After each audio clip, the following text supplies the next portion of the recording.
Good morning! Update sa pulot natin, March 13, 2026.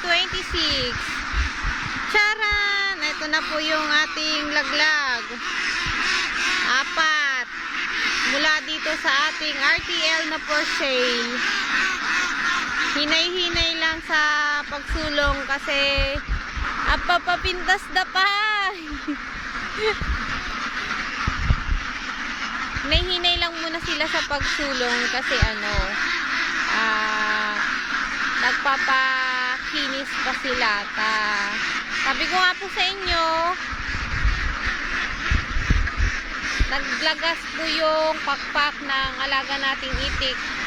Estimated ko, sasabog po ang itlog nito pag nakuha yung edad na 6 na buwan. At mula ngayon ay 12 days na lang po bago siya mag-6 na buwan.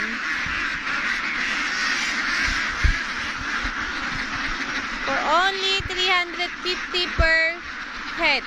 Yeah. Tibay-tibay po ito pagdating sa itlugan. Kita nyo po itong kulungan namin. Kaya bilhin nyo na tong itik ko for only 350. Sariling palaki. Kaya hindi kayo dito may scam. Yung iba kasi dinadaya yung edad. Tayo hindi po tayo nandadaya ng edad ng itik. Swerte po nung makakabili nito sa totoo lang.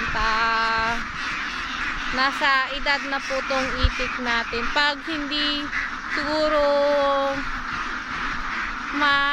mag-iwan na lang kami ng pampaitlog. Magbabawas na lang pag hindi naabot yung presyo natin.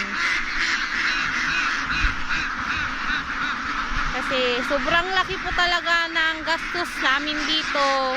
Sobrang daming pagod. Nakarating pa po ako ng Isabela para maghanap ng pagkain nila para ma-survive sa panahong taghirap ng pastulan ng itik at wala silang makain. Malaki po talaga yung aking nagastos sa pagpapalaki sa kanila at yung sakripisyo talaga sa pag-alaga ng itik. Sobrang stress nung mga panahon na yun pero kinakaya naman. Siyempre, kailangan mong panindigan yung desisyon na ginawa mo sa pag-aalaga ng itik.